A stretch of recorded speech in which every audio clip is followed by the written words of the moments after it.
ത്രിയേക ദൈവത്തിന് സ്തുതി. എല്ലാവർക്കും ഹെർമിറ്റ്സ് ടോക്സിലേക്ക് സ്വാഗതം.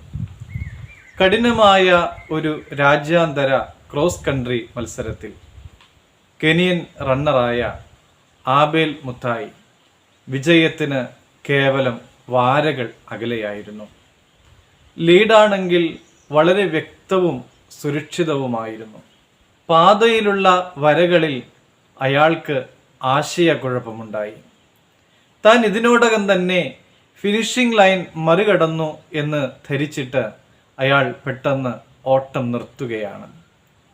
തൊട്ടുപിറകെ സ്പാനിഷ് റണ്ണറായ ഐവാൻ ഫെർണാണ്ടസ് അനയെയാണ് വരുന്നത്.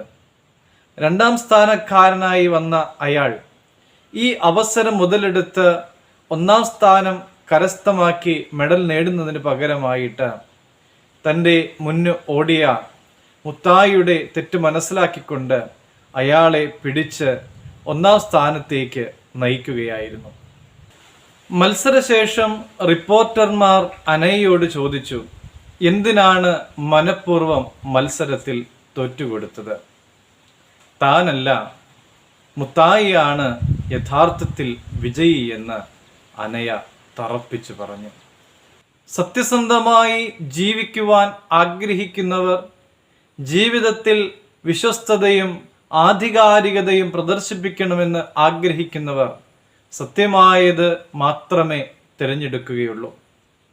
സദൃശ്യവാക്യങ്ങൾ 11-ാം അധ്യായം 3-ാമത്തെ തിരുവചനം ഇപ്രകാരം നമ്മളോട് പറയുന്നുണ്ട്: നേരുള്ളവരുടെ നിഷ്കളങ്കത്വം അവരെ വഴി നടത്തും, ദ്രോഹികളുടെ വികടമോ അവരെ നശിപ്പിക്കും. കള്ളത്തരം ദീർഘകാലം ഗുണം ചെയ്യുകയില്ല.